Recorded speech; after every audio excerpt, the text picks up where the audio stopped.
غير صحيح. هذه صور مكذوبة غير صحيحة. شايفين هذا جلال الدين ابن الرومي، أديب فارسي مدفون في تركيا. معي شوف الدجال ايش كتب. هذا هو ما لم يشاهده سوى 1 من 10% حتى يكبرها من المسلمين حول العالم كله. هذا قبر أشرف الخلق محمد صلى الله عليه وسلم من الداخل. يا أخي العاقل يسأل سؤال واحد، إذا هذا قبر الرسول عليه الصلاة والسلام، طب وين قبر أبو بكر وعمر رضي الله عنهم من معه؟ مشكلة كبيرة جدا. شو اللي بعدها؟ هذا في فلسطين، هذه الصورة تباع بأكثر من $30 أمريكي. مشكلة كبيرة جدا. شفتوا بالمسجد كذا خيم استراحة، مصيبة كبيرة جدا. ومعلقة بالمنازل، مشكلة معلقة بالمنازل. شو اللي بعدها؟ واحنا مشكلتنا يا اخوان بأمور الدنيا ما حد يقدر يضحك علينا. والله لو علبة زبادي لبن عصير اقلبها بوقتها، لكن بأمور ديننا يضحك علينا بكل سهولة. مصيبة كبيرة. هذه شوف الصورة ذي، حضر عندي أساتذة دكاترة بروفيسورات عمداء كلية من دول عربية، فوجئ واتصل على مرته قال لها الصورة معلقة بالمنزل مزقيها ورميها بالشارع. مشكلة كبيرة. قال يا أخي أنا أستاذ دكتور مبروك عليك. شوف اللي بعد. هذه حقيقة الحج. الآن حنوضح لكم تدخلون داخل مثلك مثل أي رئيس دولة، مثلك مثل الموظفين يدخلون لعملية تنظيف. وشوف الحقيقة، الحقيقة من الداخل. طبعا بندخل مع باب من هنا يسمى باب فاطمة رضي الله عنها، ثم نتجه الباب الآخر نجي لجهة المواجهة داخل الشقة. وهذه الحقيقة، لأن كثير من زوار المسجد وده يدخل بيعرف وش السر اللي داخل هذا الشقة، كيف الحقيقة من الداخل. فاحنا جايين نقطع الطريق على الدجالين والكذابين. شوفوا بدخلك من الداخل، شوفوا الحقيقة. طبعا بداية يا اخوان توضيح الحقيقة. الرجال يدخلون من باب السلام ويقفون امام المواجهة الشريفة، النساء من جهة الروضة. اذا دققت النظر من الداخل تلاحظ في ستارة خضراء، الستارة مغطاة بالجدار. هذا الجدار بناه عمر بن عبد العزيز عام 91 هجرية. الجدار هذا مغلق مصمت ليس له باب. انا اقول لك من هنا تقريبا حوالي 8 متر، ثم ياتي من هنا 6 متر تقريبا، ثم من هنا تقريبا حوالي 8 متر، ثم من هنا 7 متر، ومن هنا تقريبا حوالي 6.5 معي. هذا الجدار مغلق مصمت ليس له باب، ارتفاعه 6 أمتار ونصف من حجارة الحرة السوداء مربعة الشكل مشابهة لحجارة الكعبة المشرفة ومسقوف. أنا أقول لك الآن أعاد بناء الحجرة وبناها من الحجارة البازلتية المنقوشة. الحجرة 7 أذرع ب10 أذرع، يعني 3.5 متر ب5 متر. بناها من الحجارة البازلتية ارتفاعها 3 متر، ليس لها باب، مغلقة مصمتة. أصبح بينك وبين القبر النبوي جدارين مغلقة مصمتة ليس لها باب. سقف الحجرة بخشب الساج، وسقف الجدار هذا بخشب الساج. لم يدخل أحد إلى داخل الحجرة من عام 91 هجرية إلا في 5 شوال 881 هجرية، بعد أكثر من 700 سنة معي. فالسبب الدخول وجدوا تصدع بالجدار هنا بالركن هذا، فشوهد الجدار الداخل الشرقي للحجرة مائل ومنسند على الجدار الخارجي بعد أكثر من 700 سنة. فقرر الوالي والعلماء باجتماع في الروضة إعادة فتح الجدارين. فتح الجدار الأول وفتح الجدار الثاني، انكشفت الحجرة من الداخل.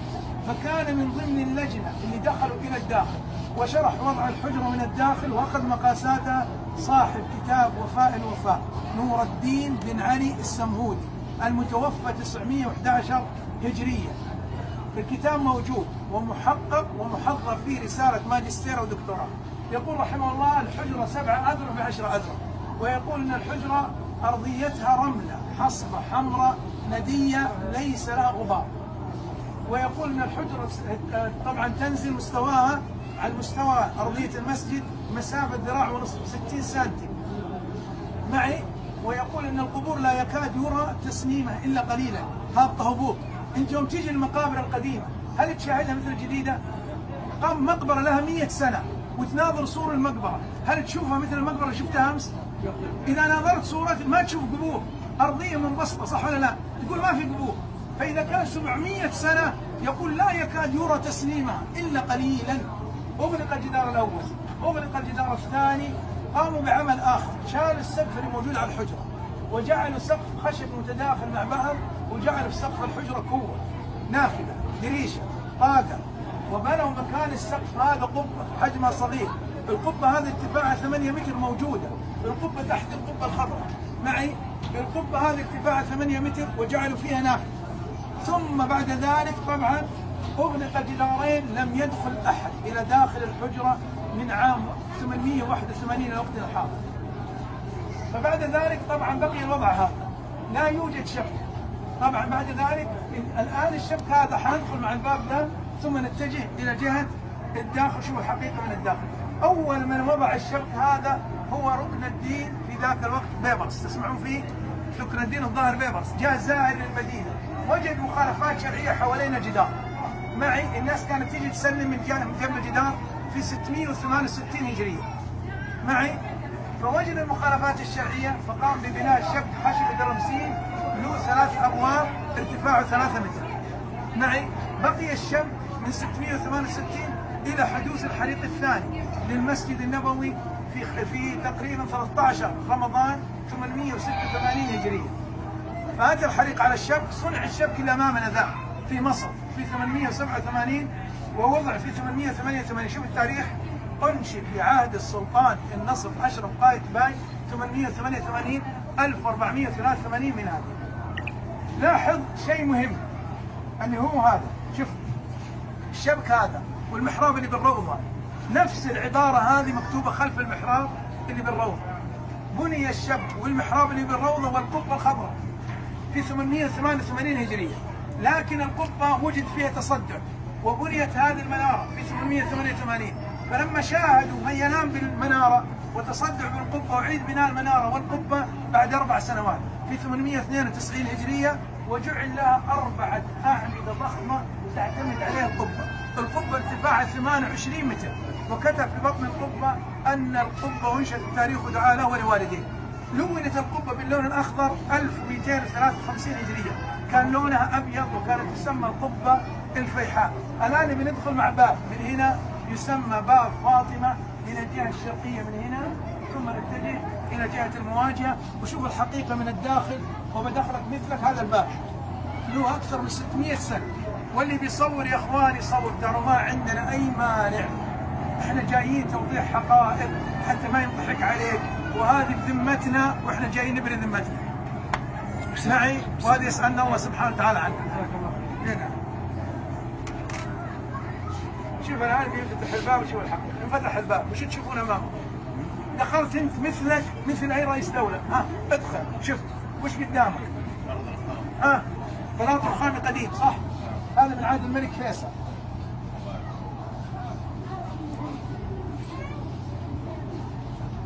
شوف الآن محراب، شايفينه؟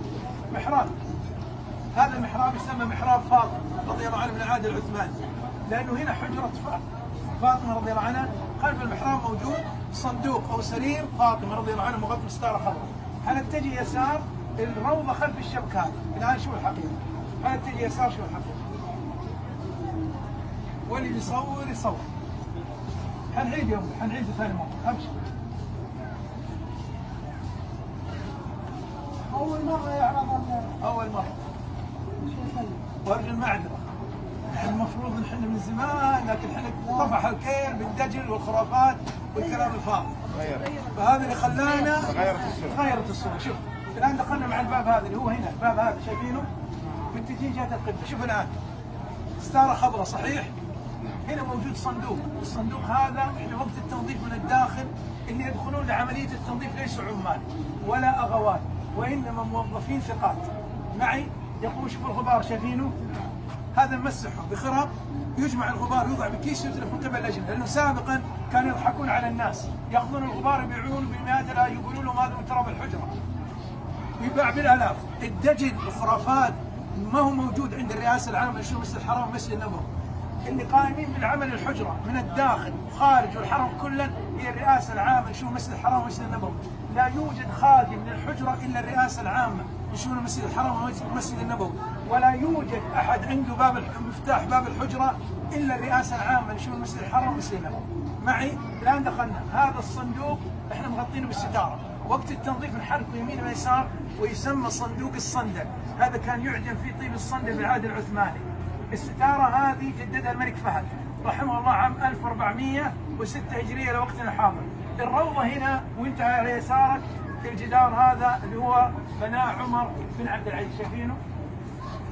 حنشوف المواجهه، شوف انت الان بالمواجهه الشريفه. هو يجي يسلم من هنا صح؟ لاحظوا الدوائر الثلاث. اللي يسلم من الخارج ويلاحظ الدوائر الثلاث ظنا منه تخيلا ان الدوائر الثلاثه انه هذا قبر الرسول عليه الصلاه والسلام، وانه هذا ابو بكر رضي الله عنه وهذا عمر رضي الله عنه، هذا غير صحيح. الدائره الاولى محاذاه لوجه الحبيب المصطفى عليه الصلاه والسلام، والثانيه محاذاه لوجه سيدنا ابو بكر الصديق رضي الله عنه، والثالثه محاذاه لوجه سيدنا عمر بن الخطاب رضي الله عنه. وضحت؟ هذه الحقيقه. حنتجه الان نشوف سرير فاطمه وما هو سر هذا السرير او هذا الصندوق المغطى بستاره خضراء. شوف الحقيقه. اول مره يمكن تشوفوا الاشياء هذه حقائق لابد انها شوفوا. سموا بول. توضح للناس عشان هذه حقيقه. نعم لانه يا اخي هذه بذمتنا. نعم هذه بذمتنا. الضحك على الناس مصيبه عظيمه جدا. فتح الباب. شوف الان خلف هذا ليس باب، خلف المحراب اللي شاهدناه الان قبل شوي، خلفه موجود السرير، سرير فاطمه رضي الله عنها، وهذا مغطى بستاره خضراء.